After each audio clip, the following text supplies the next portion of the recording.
Okay, welcome to the That's Good Broncos podcast, powered by DraftKings, America's top-rated sportsbook. Today, we have legendary special guest Dave Dameshek, my co-host Will Keys, and you guys know who I am. We've been talking for like 15 minutes before I started recording here, and I always thought like Will and I were kindred spirits. It's like why we've worked together so well, but I think Dave and Will might have more bonding or bonded sort of connections out there in the world of sports and pop culture. So I'm just gonna sit back and let them sort of take over from here. Yeah, you have like a child to attend to, so you can take the next hour off if you want. Listen, I'm a man of peace. I'm not here for division. We have something before us that creates a natural line of conflict between us. That's true. But like I say, I'm a man of peace. I mean, let's bring it together here before things become divided on Sunday in Heinz Field. Yeah, let's heal the divide. Going to be some strong divide. Maybe some trash talking on Twitter. I don't know. Dave, you've got 3 podcasts going now? Yeah, that's right. Actually, I had to cut it down a little bit, but yes, I'm thrice weekly with Cousin Sal and Charlotte Wilder on Extra Points, chopping it up with them, having a great time. And then twice a week with Jeff Schwartz, we're trying to focus on Northeastern sports, but we end up, can't help ourselves. We end up talking about everything, but we do try to focus in on what's going on up there. But with, Big Ten, Pac-12 now, that's on its way in a month, which is going to be fun. So we're getting in on all of it, and FanDuel's our sponsor, so we keep pushing FanDuel.com/-3. There are special bets there. And I wanted this week we do fade Jeff Schwartz because people like, for whatever reason, to bet against Jeff Schwartz. Mitchell Schwartz's older brother, a rival of yours as well. We know him.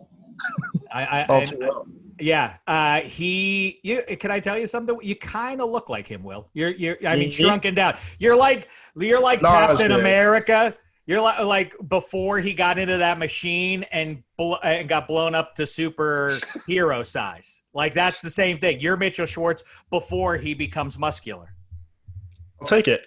You know what? In a world on a show where I was literally diagnosed with autism last Sunday, that's the best compliment I think I could get. We're moving on up. But yeah, I wanted the fade Jeff Schwartz to be our game this weekend with the Steelers. Yeah. Giving a lot of points there, but we ended up going with Giants and Bears. So get in on that action. Interesting. Pretty nice. I mean, the Giants it is 6.5 to a team that should have lost. The DeAndre Swift catches a pass. What are we would the line be almost a touchdown for a team that should have lost? On the anyway. So yes, that's a fun one to get in on. If you bet on Mitchell Trubisky, even after last week, I think you deserve what you get. Yeah, that's right. Yeah, how long are you going to get away with that? How long are you going to try to ride Trubisky? Playing with fire. Right. He knows Nick Foles could come in at any series. So. Yeah, he's a degenerate gambler, sort of ride or die with every week type of QB. Right. Yeah, you might have a problem. Yeah, that's when you might maybe I'm going too far because I'm actually putting money on Mitchell Trubisky. That might be a sign. It's like some of those sports shows now, they include ads for like Gamblers Anonymous or like 1-800-GAMBLING problem. I think that's specifically for the people that actually consider putting money down on the Bears. That's a great that should be the ad. Are you considering wagering on Mitchell Trubisky? Please call. Think again. Yeah, we've got a hotline for you. Yeah, you might be making bad decisions in other parts of your life as well, and we can help you with those too. Yeah, I mean, I guess mostly just stay away from the Bears, but family issues, rough childhood, and we'll talk about it. But the Steelers game, I think that's 6 points too. You think that's fair? I saw it last at 6.5. It may come down to 6. It just feels like a lot. This is what happens perennially, but in the all-time oddball year of 2020, it's even harder to try and figure out what to think going forward based on just 60 minutes of evidence that we've been given at this point. That said, you guys, what the weird and bummer for Broncos fans, at least early on here, is that carryover from last year. Yeah. It seems to me, you guys obviously feel it much more than I did from where I sit, but it felt to me like the Broncos were snake bitten all last year. Or maybe, you could also call a tactical failure on Munchak and otherwise. But, man, you guys last year lost so many games in the last couple of minutes in freaky ways, and then go all the way through this crazy 19 offseason, not COVID-19, not the year 19. You go all the way through it. And same old for you guys. It's like I say, I feel for you coming out of the gate there, but you'll get no pity from me if the Steelers vanquish you on Sunday. It's almost comforting in a year where there's been so much change for a football team to literally just fall in the same trap as the year before. It's kind of nice, I think. I mean, everybody was in on. I mean, I don't know if to tell you. I'm sure there was some legit enthusiasm about this season for you guys with, and then Von Miller, just the essential defensive piece, gets plucked out of things at the 11th hour. So that's that's heartbreaking, but you're just still so loaded on offense. The only question is, if you're look at it from a fantasy perspective, who rises above the rest of the pack there? But you have an overwhelming amount of offensive firepower for Drew Lock. The question is the offensive line, but still, I guess it should be a fun season for you guys. I just hope that Drew Lock doesn't have a whole lot of time to throw the ball with Bud Dupree, TJ Watt, and the rest of those guys bearing down on him. Yeah. In Heinz Field this weekend. That will be the fear. Yeah. That was the problem for Daniel Jones, I thought, on Monday. He also kind of self-sabotaged a little bit. That was I think in the third quarter maybe, one of the most impressive drives I think I've seen, at least in week one, and then all down the drain. So I'm hoping Drew finds out or figures out how to finish off drives. Where are you guys in the here and now? You have, what is it now, 6 career starts for Drew Lock? Yeah, something like that, 5, 7, somewhere in that range. You nailed it. They really increased his amount of deep ball passes. So I think he had 11 total categorized deep ball passes last year, and I just saw the stat before the podcast because I don't remember stats like this. And he had 5 on Monday night, and he did not look accurate on, I think, really any of them. So if there's one, for sure. If there's we were kind of waiting for that one big weakness to show up with him because we were so starved of seeing good quarterback play. We were just like, oh yeah, he's the guy. This is it. Deep ball accuracy. If he can fix that, there's a couple of plays in that game where I think they win if he connects. And even he had a really short throw to the tight end who was wide open in the end zone, and he just missed him. Again, too long on the throw. So those were the kind of things that stood out in terms of what Drew Lock needs to work on. But again, just seeing him scramble a little bit and not take a sack every time pressure came was reassuring. Von Miller getting hurt a week before the game really lowered my expectations. Really, for the whole season even. It's not what are we going to do on Monday night? It's what are we going to do as 2020 now flushed down the toilet? It really does have – I always talk about the Jenga theory, which is – in 21st century pro football, it's not a matter of if you're going to have guys get hurt. Obviously, every team is going to have some injuries along the way. The key is, and you can't control it, it's the football god's decision, but you can't lose the wrong piece from the Jenga tower, because if you take the wrong one out, the whole thing – and I mean, if I hate to say it, it does feel like that's the case with the Broncos. And yet, they were right there with everybody, with one of those teams that people – I don't really buy the Ryan Tannehill play action dependent QB that there's a ton of carryover year after year that you can just be a play action QB and thrive. perennially defenses catch up with your habits if you're that guy. And so I thought, wow, this is going to be a nice little start for them, and maybe they can just flip the script and be offense heavy this year, but you just couldn't get it going against that team.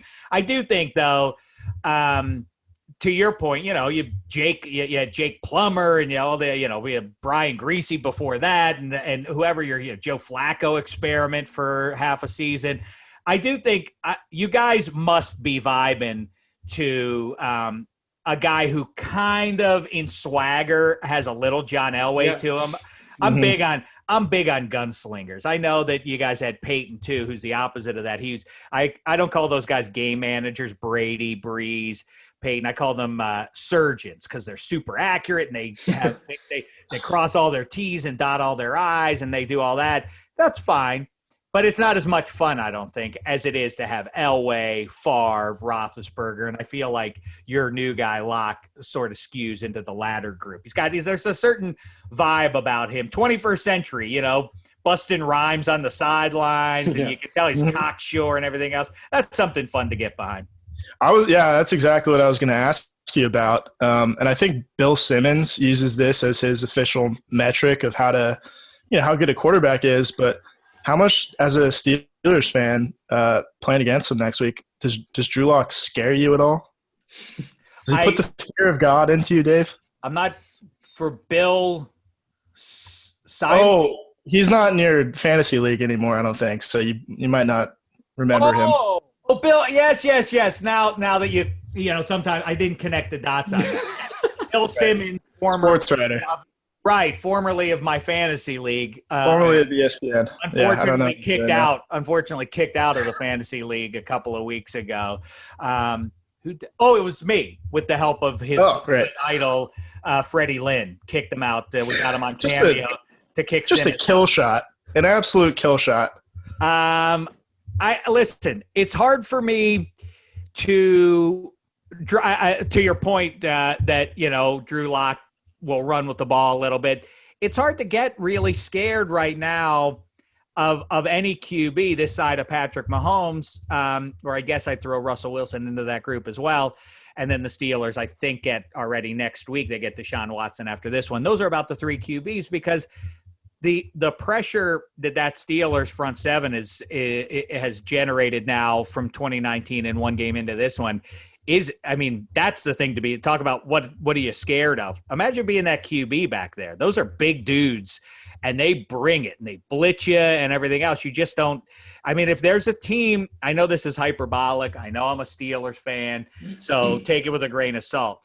The formula to slow down the Chiefs is to not give Patrick Mahomes the time to throw the deep ball. And, you talk about Locke throwing 5. I'm going to write that down real quick.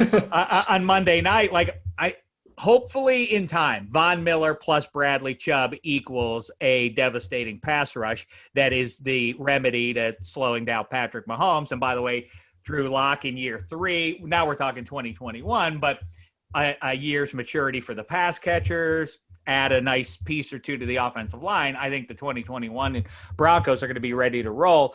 But yeah, I think that the guy who's scared right now is surely Drew Lock. This is going to be the nastiest pass rush he'll see since he went under center there. It's never good if it's week 2 and you're already saying 2021 Broncos are going to be all right. Let me just say this: Jeremiah Atauchu, Patrick Mahomes stopper. That doesn't resonate with you? Okay. Yeah, I'm trying to get there. Keep talking. How about former Steelers linebackers Mark Barron and Anthony Chickillo? What kind of thing is where's the dignity, Broncos? Shame on you. Come on. I know you're going through a tough time, but where's your honor to bringing in Steelers? Tell us what Big Ben likes to do, blah, blah, blah. What are the tendencies of the defense? What does Keith Butler like to call? Come on, Broncos, play it straight. Who are you, the Patriots? It's a real Belichick move. I know. Play us straight up. I think we just don't have linebackers. I don't even think they'd put 2 and 2 together and even realize he was a former Steeler. We're just so bad at linebacker. They saw him on the Saints practice squad. It's Don't know how to pronounce his name. He's on the Broncos, though. That's not fair. We have one really elite linebacker right now, and Alexander Johnson. But then, like, I was going to say Malik Reed, but yeah. That's just because you went to college with him. Yeah. Okay, so I have a question about the Steelers receivers. So, who's going to emerge like as that second guy? We saw rookie Chase Claypool had one of the best receptions, I thought, of the entire weekend. It was so good that Pro Football Focus gave him the highest grade for a rookie, and he only had 2 catches. So something doesn't add up there, but I was thoroughly impressed with that catch. There's James Washington and Deontay Johnson. Johnson got a lot of targets. Who's your guy? Who's the guy like you're rooting for? You think's gonna maybe break out? I'm not trying to be cutesy, but when you say who's the second receiver on the team, I don't know if it's not Juju, and the number 1 is Deontay Johnson. Ooh. I mean, I would be surprised if Johnson doesn't continue to be the most targeted guy for Roethlisberger, just by the nature where he's playing a lot in the slot, although they'll put Juju in the slot, whatever. But they're trying to get the ball in the hands of Deontay Johnson. He's great yards after catch and all that kind of thing.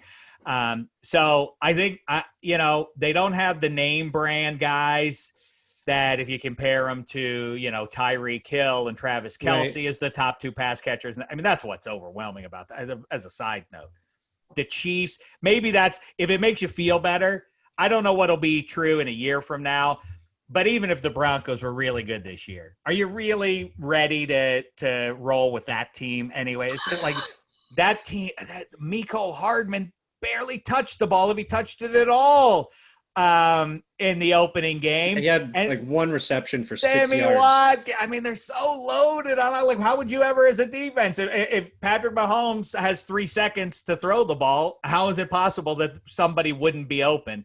But so those brand names are superior to what Pittsburgh has, but there is really no correlation. If you look at the 21st century, people always say, you always hear the analysts say, gotta have that if you want to be a Super Bowl contender.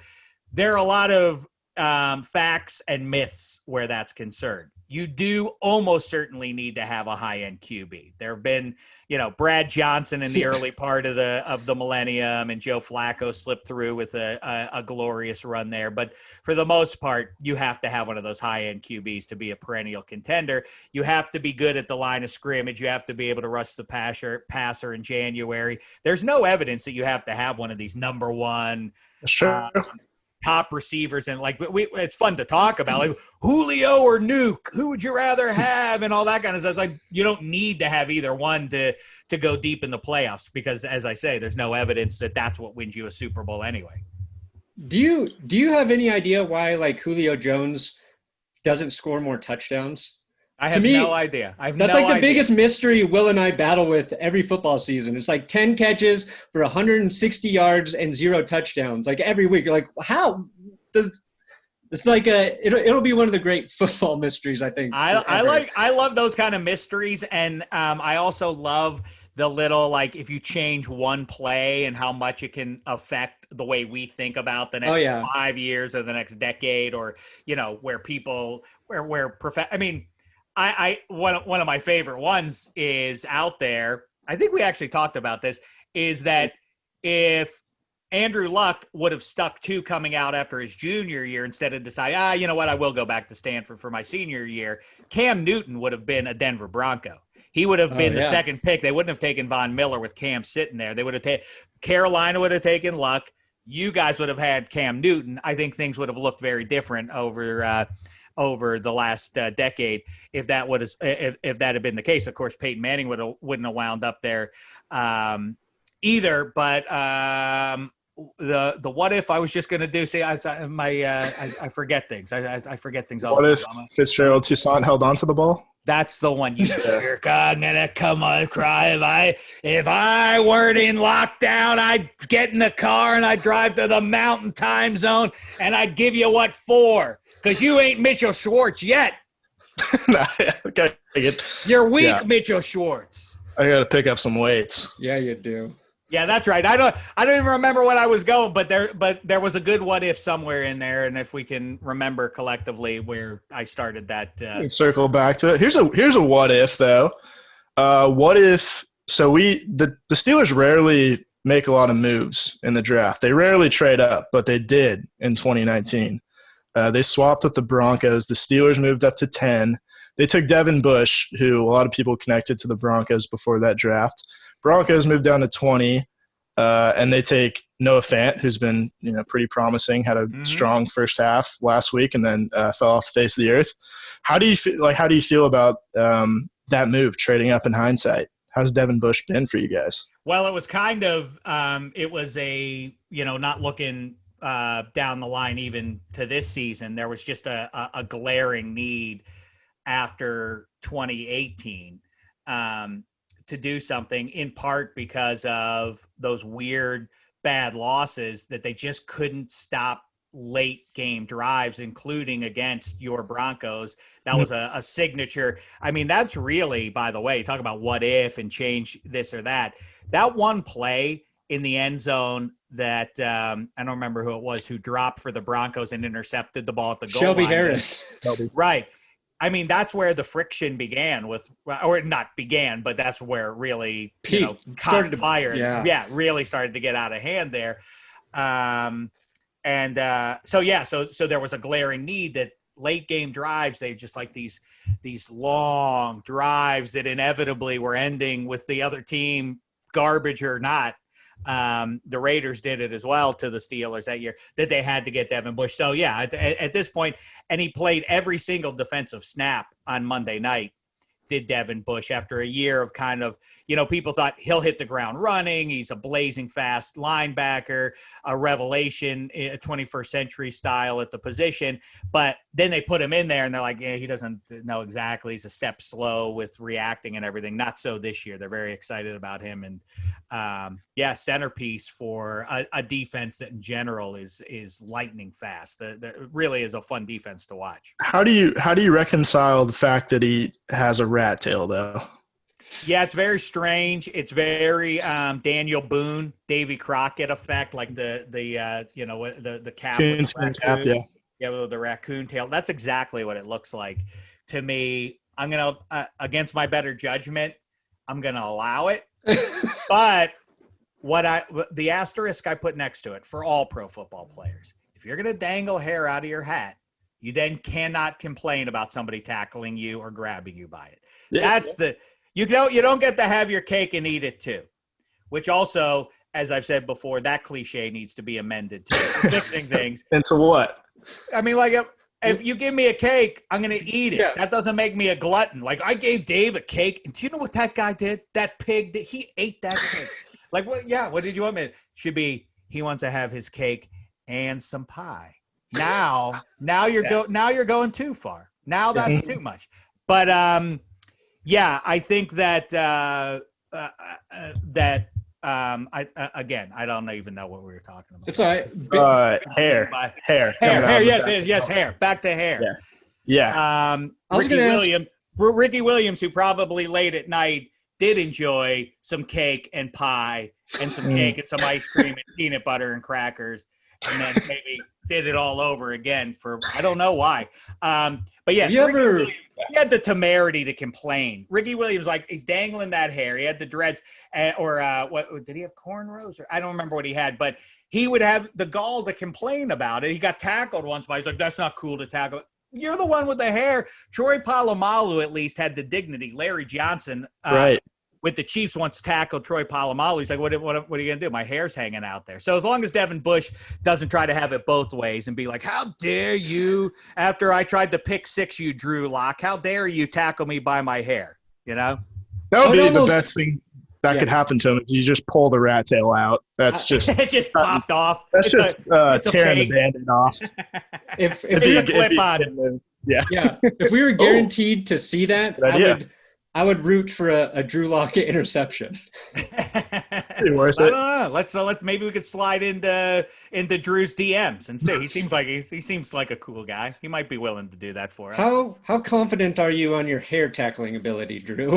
Yeah. It is the best when people bellyache about that. Like, and then even sometimes you'll be watching the game and a guy will get like, that's crossing the line to get. He's running really fast. It's not like not like you're chasing me or Phillip Rivers. You're chasing somebody fast. Like what you're trying to grab onto anything you can get your hand on. Doesn't feel like a calculated decision necessarily. No, Just yeah. kind of a quick reaction. Mm-hmm. Yeah. There's so many rules with tackling now. I am glad that is still one that is allowed. Like they've taken away a lot of options for tacklers. So hair, nah. You can still grab it. What's a very promising thing, and I like defense, and I don't like all the rules that just free things up to liberate offenses, but I also find it tedious and unfair on some level, the holding calls, because they just seem so subjective play to play. I know that the cliche is about you could call that on any play holding, right. But really, why is it a 10-yard penalty? I ask this all the time. Why when it is more subjective? Like I can see if you jump off sides. That's just a 5-yard penalty. More debatable on almost every one is unless you tackle the defensive guy. Like you can kind of be, I don't think that was holding or whatever, and yet it's double just about every other penalty. It's crazy. And it's a drive killer. So. Good a week in, not as many holding calls. Let's make that the new way, even though it'll lead to more points. There was like 18, and last year there was 80 plus week one. So I wonder if that was a concerted effort on anyone's part. I don't know. Yeah, Mitchell Schwartz and on down, everybody's decided no more holding. Yeah. Like, is that the conclusion, or is it like, hey refs, let's no one wants to see this crap. We've had enough rules in 2020. We don't need to constantly for a 300-pound man leaning in the wrong way on another 300. Just let it go. I think Garrett Bowles just pulled it together this offseason and forgot how to hold. I think that's what happened. Those egregious holds nearly ended his career. Yeah, they did. I'll tell you what. For real, I don't know what's going to happen. I mean, I would not at all surprise me given Mike Tomlin's. I mean, his kryptonite is bad teams on the road. Oh, here we go. That's true. I mean, that really is. I mean, it's a glaring one that has gone on for pretty much a decade and a half now. It's a bad one to have because it always puts you behind the 8 ball when you're in a conference that has had Tom Brady's Patriots and everything playing those bum teams. So they always are ahead of you in the standings. Denver coming to town, really talented in a fantasy sense, I think, at least. In a fantasy football sense, the offensive line is what might let you down there. So I don't know how it's going to go, but I wouldn't want to be Garrett Bowles this weekend. That's just a ton of pressure to be facing, Tuitt and Bud Dupree line up next to you. That's a scary proposition, how you're going to handle those guys, and that's just one side of the ball. The other, your defensive interior line is really good. Tough. I think TJ Watt might be like the best edge rusher in the NFL right now, but he is also benefiting from just probably the best interior play. Like watching those guys, it just reminds me a lot in 2015 with the Broncos when you had Von Miller and DeMarcus Ware benefiting from great play from Malik Jackson and Derek Wolfe on those ends. Like when you have those 4 pieces together, you're gonna crush teams. And when every play you expect them to be in the backfield close to the quarterback, it's like just reassuring. I don't want to bum you out again with the same point, but Von Miller is the face of the team in a lot of ways. He's I don't know if you guys have ever yapped with him, but he's just delightful. He's a unique character, really a funny guy. But among the most dominant defensive players of the millennium. So to take him out, but also Jarrell Casey, to your point, I know Derek Wolfe moves on, but you drop a guy like Casey in there and Chubb and Von Miller. I mean, that potentially could really wreck Patrick Mahomes and anyone else in the league. Yeah, we're excited about that front because Mike Purcell and Shelby Harris with Jarrell Casey up there, it's a really solid unit, and it's why like the Broncos should be able to hang with teams. It's like a area that came together last season too, but until like the offense really starts to click, where we had Jeudy had 2 big drops in that game. Melvin Gordon had a terrible fumble, so they clean those things up. Then they can. I they hear can win you, man. Because I was surprised when Melvin Gordon landed in Denver, and why with the talent they already have, and is that really? And then you're like, well, who's going to win the gig and everything? And then when you watch on Monday night, it jumps out immediately. All due respect to Philip Lindsay, a good story and everything, but like, oh yeah, Melvin Gordon. Now you forget about him. He's a high end back. The fumble notwithstanding. Yeah. I love the way, even though he has the legs of a 15-year-old girl, and I've talked with him about this. Look at his calf muscles. He's very insecure about them too. He says it's a point of ridicule in NFL locker rooms. Is that Gordon? Gordon's insecure? Yeah, he doesn't like it. He doesn't love it. Oh, let's see. Maybe it could form a. Oh no! Look at you, such pretty little legs on you. You know who else is like that? Voice of the Chargers, Matt Money Smith. You guys could have a support. I think I have seen those. Yeah. Matt Money Smith, you, and Melvin Gordon. That's the start of something. It's like the same thing. The calf crew. Me, Roethlisberger, John Travolta, Ted Kennedy. Some of us, when you gain 15, 20 pounds, like it distributes over the body and you get a pot belly or a big bum or whatever. Some people, myself included, the first 15 goes right into your head and your head balloons up like real big. It gets real big. You'll see it in Travolta and Roethlisberger if you look at either one of them and also me. So we have our support group and now you have yours. I might have to get in on that support group. I like the one that we formed during the show today. This is the before. You're in the before group, support group. I hope so. I've been back and forth a little bit, but I hope I'm more like I'm closer to Grease John Travolta than like Gotti John Travolta. I mean, you can say it, but I just want to land somewhere in between. Fine, you can talk about it all day long, but the only way you're going to prove it is if you sing it. Live it. Yeah, hit it. You want to be Saturday Night Fever, Travolta? Either do some boogie Summer Nights. Do your favorite. Go ahead, hit it. I did actually just watch Grease on HBO Max, and I'm not filibustering, but a better movie than I remember the last time I watched it. Oh, I thought you were just about to join another club.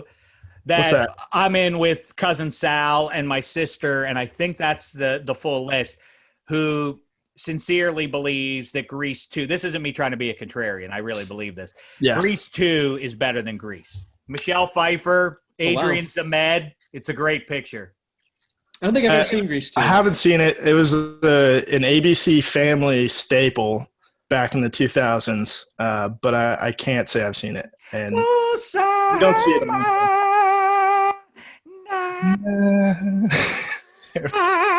Remember too that the message of that movie is, for anyone who has a daughter out there, is apparently if you're a good girl, that the cool dudes may not come around to you. So when all else fails, just get some satin tight fitting pants and some high heels and start burning nails and start comporting yourself in less say angelic ways, and the fellas will swoon. I don't know what we're supposed to take away from that picture. If you're a teenage girl, this is what you should do, and you'll be good with the cool kids. Shame on you, Grease. You're saying the first movie I should watch with my new daughter is Grease. That's right. Okay. Right. This is what you don't want to do. Don't do like she does at the end of the picture. Stay nice. Right. I hope there's a better moral in Grease too. Does Michelle Pfeiffer turn into a good girl over the course of the movie? I don't know. It turns into a big luau. I remember that's the last scene has a big luau, and somebody jumps a motorcycle over a poorly fashioned above ground pool. That's my main recollection at this Sick. point. I love Grease just because more than any movie, and I think they just didn't predict high definition TVs back in the late 70s. But I think Stockard Channing's like 45 in that movie, playing a 16-year-old. It's crazy. Someone from Travolta's crew, like kind of a short, stout Italian fella with kind of brillowy hair. He has to be like mid-50s. I know exactly the guy you're thinking about. Yeah, but Stockard Channing is just ridiculous. Hey, we're having a slumber party. Yeah. Wait. This feels and you have the time to do this because you just got divorced for the second time? 7-year-old lady, like why are you at the sleepover party? Yeah, he's singing a song making fun about 16-year-old Olivia Newton-John about being a virgin. It's like, of course you've lost your virginity. You're 42 years old. You're about to hit menopause. Yeah, come on. Yeah, don't make me track down your estranged children to tell bad tales about you. How you wound up at this slumber party. Side note real quick. I lost a lot of respect for my dad, I think, when I found his record collection for the first time, like in an attic somewhere. And it was 75% Olivia Newton-John records from the 70s. Oh, wow. And 80s. How many records could that be? I mean, it seems like she would have 3 total. She did. No. The whole discography. She was sweating for the oldies or whatever. She was like a trailblazer in the field of like, hey, here's something fun to do.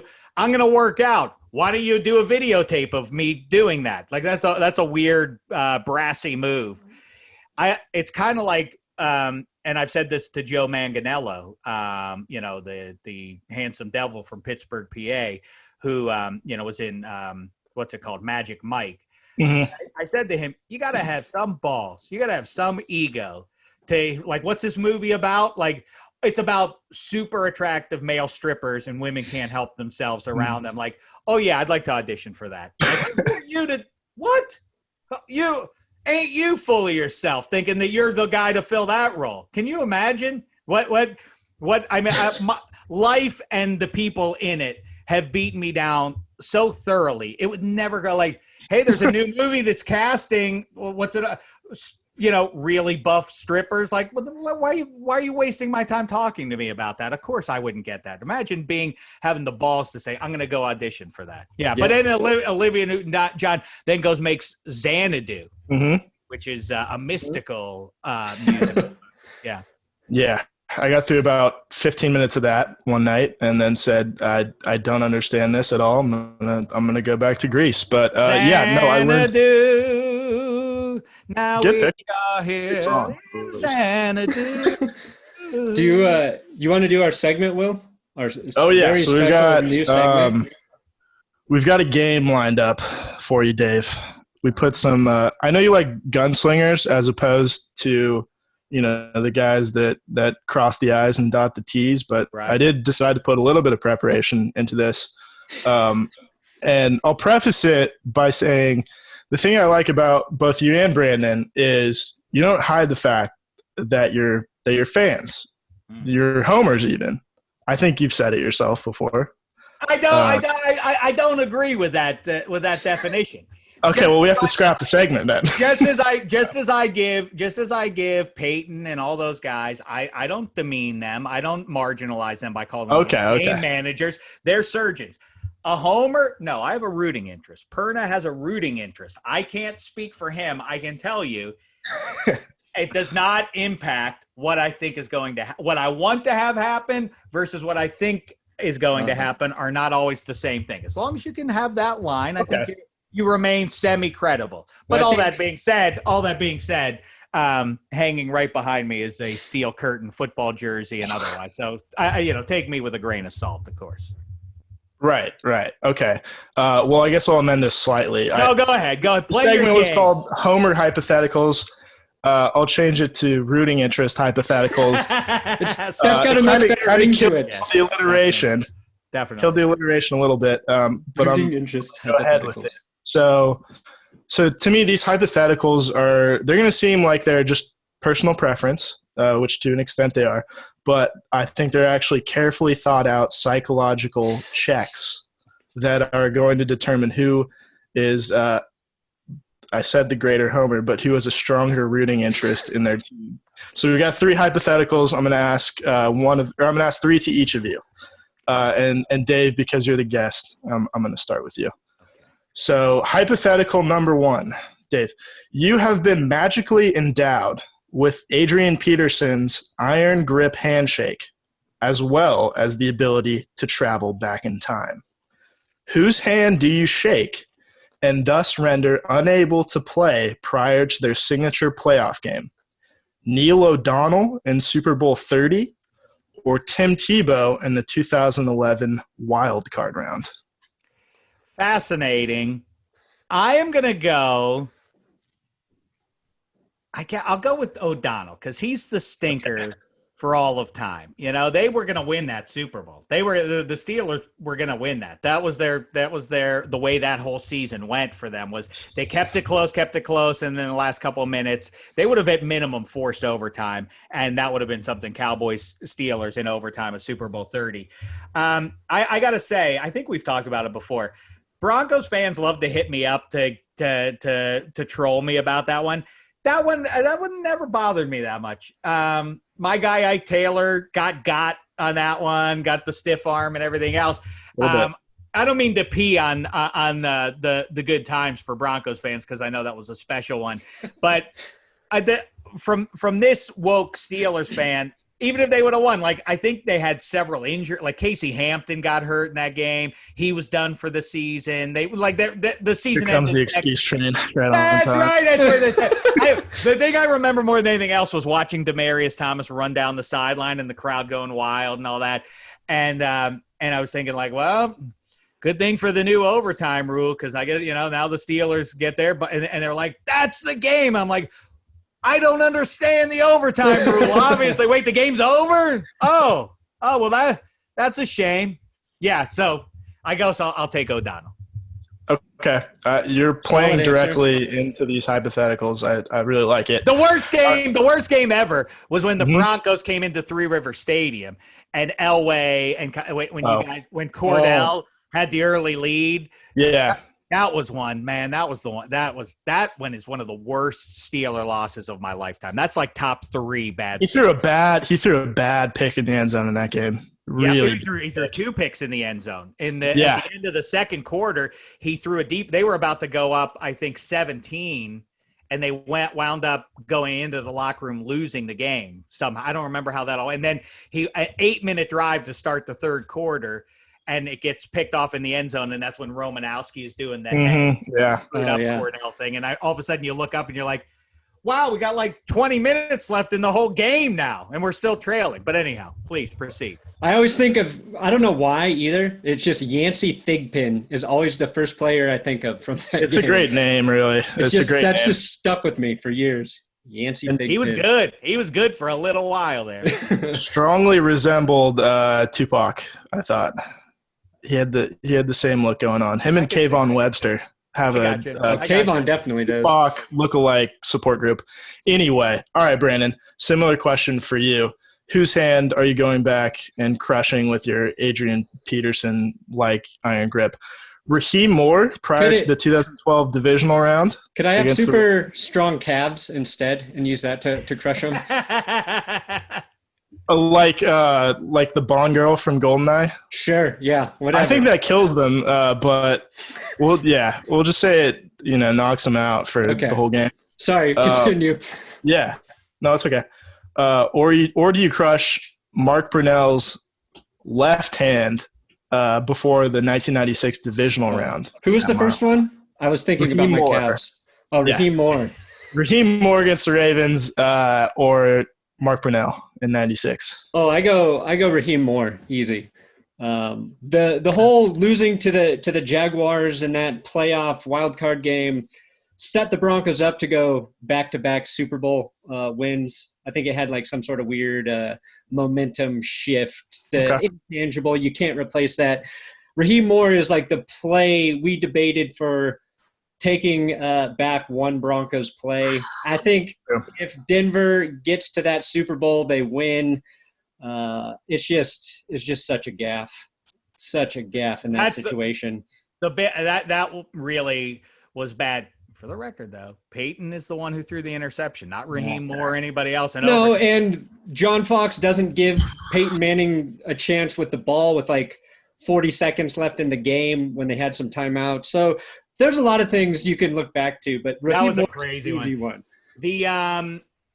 I feel like the greatest Super Bowl that we didn't get, and I love like looking at, wow, that would have been a better matchup if whatever.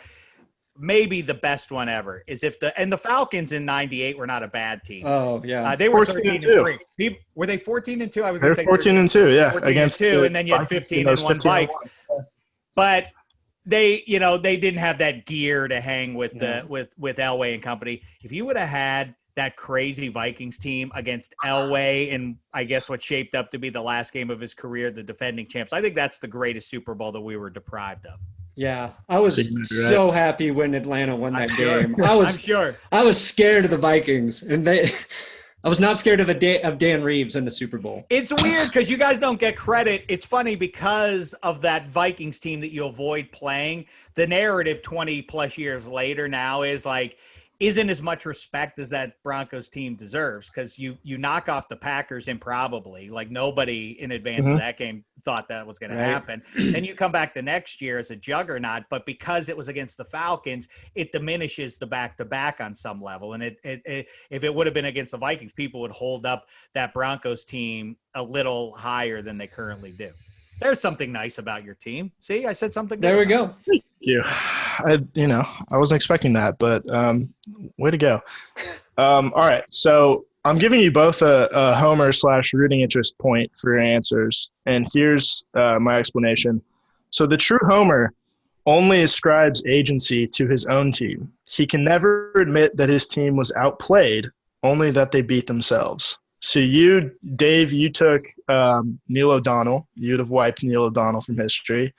And Brandon, you took Raheem Moore, both players from your own team. So you can't admit that you're outplayed a little bit. So I'm giving you both a full point for that one. Perfect. That's nice, eh? We got round two. What is three rounds? It's a psychological test. It is. I thought this through a little bit. All right. Brandon, you'll go first this time. Okay. These are two options, so you'll choose between the two.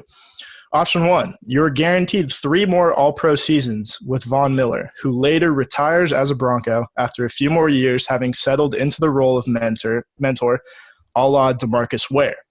Okay, that's your first option. Option two, as a punishment for Dan Snyder's crimes, the Washington football team skins are forced to trade Chase Young to the Broncos for a 2022 conditional 7th-round pick. So you get a really strong end to Von Miller's career, gets to retire with the team, or you get Chase Young for nothing, essentially. Right. And you said he has all-pro type seasons? He has 3 more all-pro seasons. Yeah, I'm gonna ride with Von. We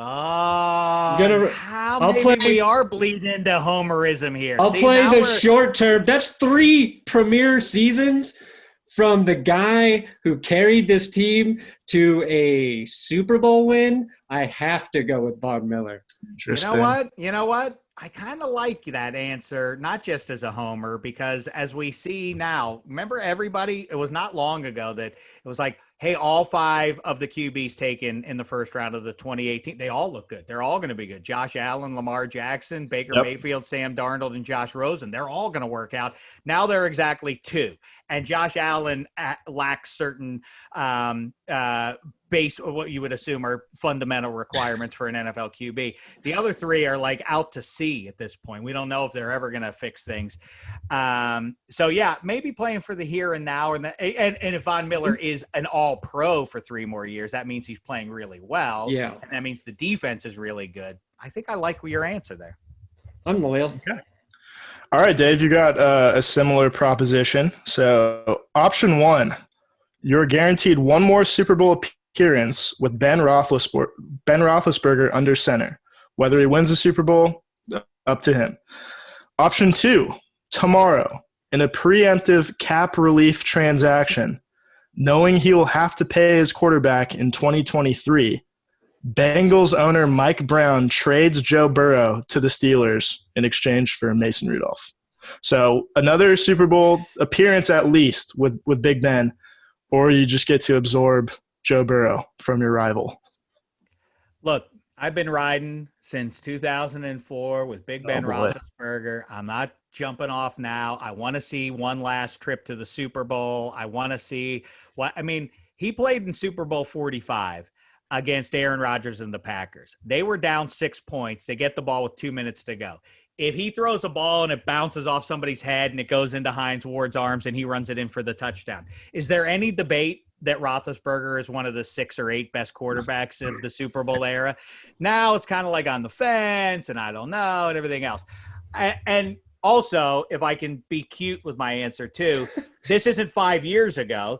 We now have reached QB saturation in the NFL. QBs, everybody has a good QB. It's not as hard as people make it out to be. Like I say, 5 years, 10 years ago, it was like half the league stunk at QB. Now most teams who has a deficit at QB outside of the Bears and I don't know.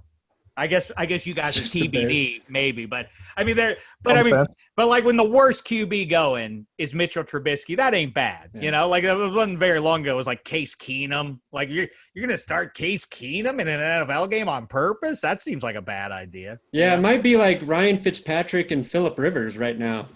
And that's something that's maybe literally true. You know who else we want to throw into that group? Nobody likes to hear it. Drew Brees isn't very good at football anymore. That Brandon, you got to clip that up and just put it all over social media. Yeah. He's not. I mean, did you see Brady? Oh, what's going to happen with Brady in Tampa? Yeah. I know his team lost, and I know Brady wasn't great, but he was better than number 9, the home for the home team. That's true. Yeah, Drew Brees, his arm looks his age. That's right. Let's see. For real, right now in 2020, you take Michael Thomas off the field. All right. Win some games, Drew Brees. Let's see. Because everybody now knows that he does not throw the ball past 10 yards. So how is this team going to generate they have a potentially dominant defense is the answer. But, teams are going to – Alvin Kamara couldn't get off against the Bucs, even though he scored 2 touchdowns. He couldn't really get going. I think you're going to see that classic kind of take Kamara away, make this QB beat us. Forget the name brand that is Breeze. Mm-hmm. I think he's a liability for them now. Okay. I like that. Maybe it would be great. What if we see Jameis in there? I think in terms of entertainment, I don't think anything can beat Jameis on a Super Bowl ready team. Jameis throwing a pass to Taysom Hill. I do. Jameis in the playoffs, I think. The sexiness. I love that. That's a great idea. Yeah. Watch from the sidelines, Drew. Yeah, hold the clipboard, pal. All right, so back to the hypothetical. Neither of you get a point for this one, and here's my reason. You can disagree with me, but in my opinion, the homer in this situation will always opt for the 2 rings in the bush rather than the 1 ring in the hand. That was a little phrasing that I didn't pick up on paper. The hell are you talking about, friend? Anyway. My kids could listen to this. Yeah, that's why you got the headphones on. Earmuffs. Yeah, so the homer always believes that the possibilities for his team are infinite rather than kind of the guaranteed 3 All-Pro seasons versus the guaranteed Super Bowl appearance. You think if you get Joe Burrow, you're going to the Super Bowl every other year if you're a true homer.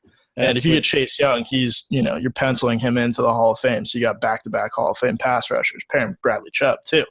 So in my estimation, the homer answer would have been the more, limitless possibility answer. No, but we're loyal to those who have been loyal to our franchises. I think that says something. I think that's rational, though. I think that's rational. I thought I locked it up by picking Vaughn, but round 3, Will. Give us round 3. I disagree with the judge. I disagree with the judge's rendering here. I do too. And it's our podcast. Shit. If you want to take this segment over to your podcast, you can rule it however you want. I just consider this entire podcast under protest. Trademark. That's Good Broncos 2020. Yeah, put up a billboard over the freeway in New Orleans. Okay. Round 3. You guys are both tied at 1. Okay, this is make Good or break. possibility of a tie, in which case I'd not read a tiebreaker. You'll have to deal with it. This one's longer, so buckle up. Dave, you're going first. Okay. All right. Before his death, Al Davis instructed that he be buried with a mysterious, unlabeled film reel that sits beside him below a gravestone that reads, "Just live, baby." Mark Davis awakes suddenly, sweating profusely, having just remembered a decade later that his father left a $25 gift certificate to P.F. Chang's in the breast pocket of the silver and black suit his father was buried in. Mark Davis does the only thing he can, and that, of course, is to exhume his father. Okay. Mark I'm with you digs so up. far. This so far checks out. This all makes sense so far. Okay. This is, this is not science fiction. This could happen. Okay. Where the fuck was I? Oh, yeah. Mark digs up his father and finds the gift certificate right where he left it. But the younger Davis becomes stricken with despair, not because he disturbed his father's eternal rest, but because the gift certificate expired back in 2013. Suddenly, the mysterious film reel catches his eye. He takes it back home with him and sticks it in the Raiders' old-timey film projector, which they just stopped using when they left Oakland last year. Incredible. The film reveals a new angle of the Immaculate Reception, shot by Abraham Zapruder himself, showing not only that Franco Harris caught the ball cleanly, but also that Frenchie Fuqua never deflected the pass. Obviously, to make sure Raiders fans still have something to bitch about 50 years later, Davis decides to destroy the film, but ends up losing it in the hand of No Limits Texas Hold'em during a late night at the Circus in Vegas. The pit boss, a Steelers fan, gets his hands on it and turns it in to you, prominent Steelers fan Dave Dameshek, who can share this definitive footage with the world and finally put to bed all conspiracies. Before you tweet the footage, a beat-up Chevy Cavalier pulls up to your house. Out steps Mark Davis, holding a briefcase filled with $500,000. Davis offers you the money in exchange for the film. Plus, you have to publicly announce that you believe the Immaculate Reception was an illegal play. Do you accept or reject the offer? That's the hypothetical. This could happen. This could happen soon in the next week or so. $500,000 is a lot of money. It is interesting that the Raiders have been on the wrong end of so many postseasons, even a mile high. You guys are too young to remember, but the precursor to Super Bowl 12 with Craig Morton and company was I forget what was his name? Rob Lytle. Rob Lytle fumbled the ball before he got to the goal line. Allegedly. I'm buying time so I can find my answer. You know what? Al Davis and John Madden stunk, and so did that whole Raiders team. I didn't like their spirit. Yes. Creeps, I don't care. Find out whatever you want to find out. You had it coming to you. You guys are a bunch of bums. It's like the Patriots complaining about anybody else cheating. Guess what? You showed us how. I learned it by watching you. I don't care what videotape or film or whatever else you have. Dude, go ahead and announce it. Do whatever the hell you want. I'll take my money too. I want bugs. At least give me the gift certificate. Where was it? CPK? Where were P.F. Chang's. P.F. Chang's. I'll take it. I don't think California Pizza Kitchen's around anymore. I think it went under. No, they are. They are. My wife and I used to. There was one close to our house in LA, and we would go there. And every time I'm like, "How did we spend so much money eating dinner at California Pizza Kitchen?" It was the bottles of wine that get you. I tell you. Sure does. It's like $180 for CPK. What are we doing? Well, how many bottles of wine were there? You're maybe a couple. I don't know. We had drinking problems. I see. We figured it out since. That was a great question, Will. That was. Thank you. I wanted to. Had a lot of elements. Yes. Yeah. Well, look. Come on. Who stole? But what's weird is that somebody swiped that. Like, couldn't it conceivably have still been there? Like, but somebody stole it. Now there's a whole nother mystery that needs solved. The stolen P.F. Chang's card. No. It expired. Oh, expired. I'm sorry. You're right. I got confused. There was a lot to consider. That the real mystery. is why Al Davis would have that footage and he himself not show it to the world. No, because the film showed that what Steelers fans. Oh, you're right. It justified the Steelers fans. It showed that. Showed an angle where Franco Harris caught it cleanly, it did not bounce off of Fuqua. It bounced off whoever the Steelers defender was. If we've learned anything from this thought experiment, Will, yeah. it's that Perna and I aren't listening to you that closely. Yeah, that's the main. That was a long one. I'm not going to hold it against you. That's every week during our podcast. Yeah. Will is talking, and I am trying to announce super chats. That's another support club in and of itself. All right, final question. Okay. Give it to me. Yeah, final question. We can get Dave out of here. Yeah, seriously. All right. Brandon. Sorry, I didn't know I was that bad a guest. Fine, get me out of here. Let's kick his ass out. All right. The same magical force that whisked you back in time earlier has sent you back to Sarah High School in San Mateo, California, 1993. A 16-year-old Tom Brady has just been offered some grass from the local stoner. Brady, having just seen the 1993 Richard Linklater film Dazed and Confused, is compelled to risk his future and take his first bong rip.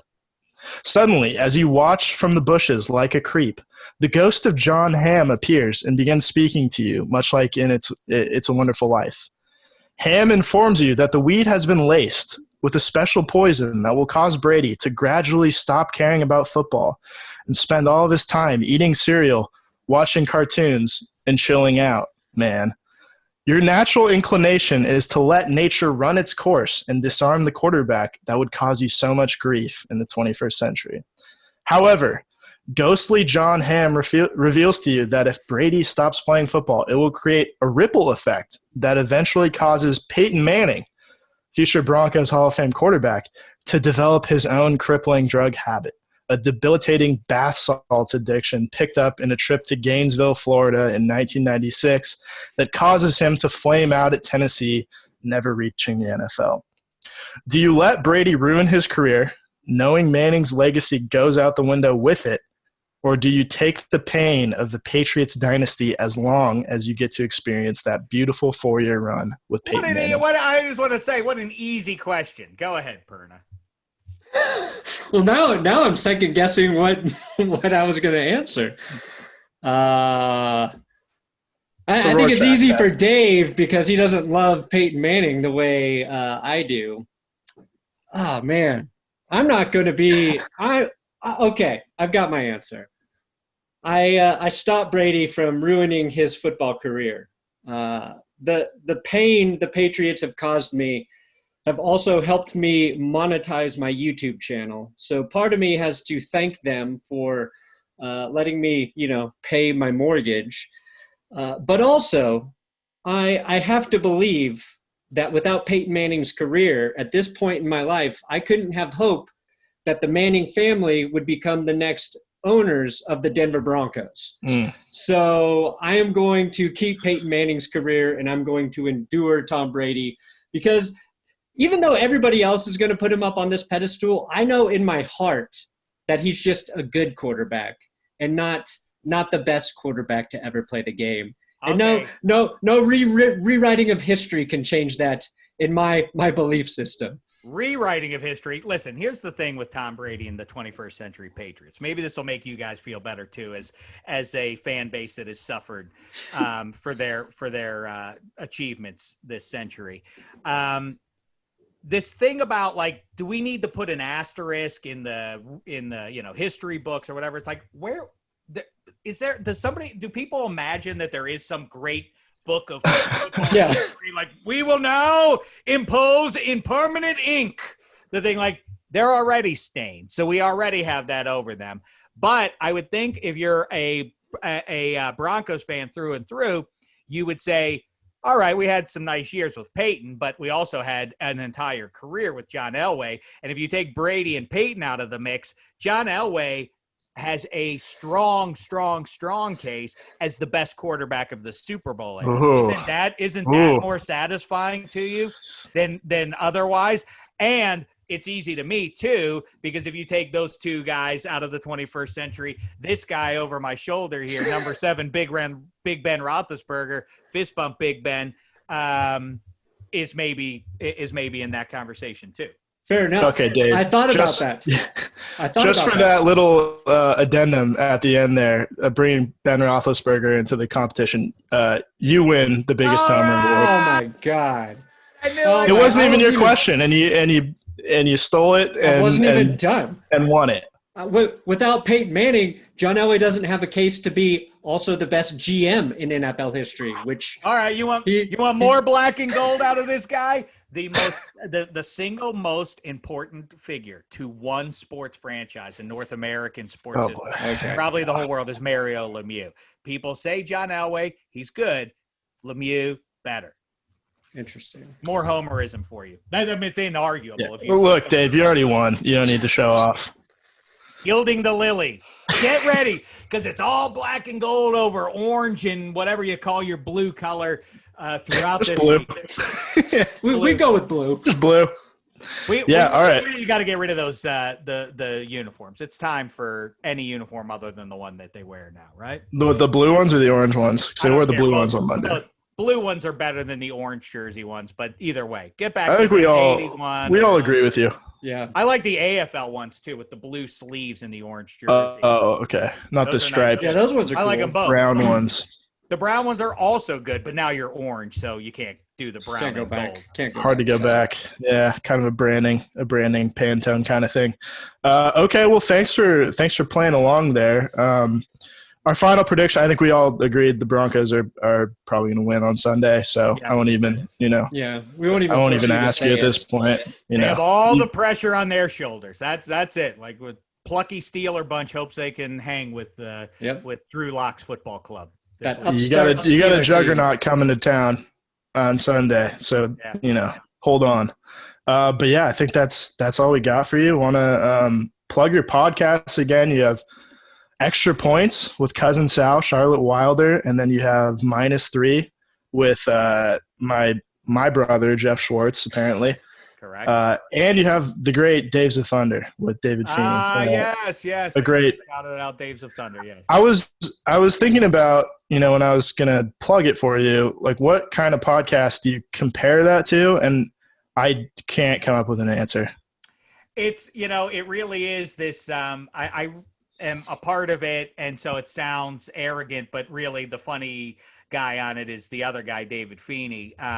So I can say it's the funniest podcast. I sincerely think too, the funniest podcast there is because of him. He writes letters. He's insane. He writes, he writes JetBlue as a fictional guy and writes to actual people at JetBlue and the Pittsburgh Pirates and otherwise, and has these weird campaigns. It's hysterical stuff. It's the way we always describe it as it's two narcissists for whom the rest of the world doesn't matter except each other. Like no one else counts except each other. It's hard to tell people what the show is, but that's kind of it. And still somehow you get people to listen and to come back every week, even though you're just talking about yourselves. Basically, that's right. Which is kind of an achievement, I think.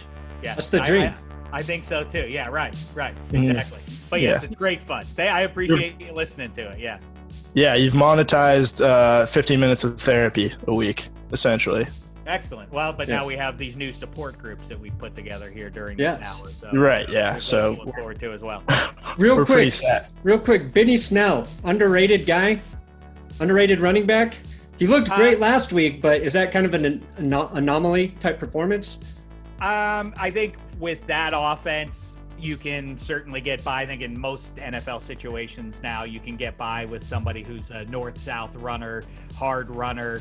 I think TBD. We don't know. There's not a ton of evidence of what he looks like in pass protection. We don't know.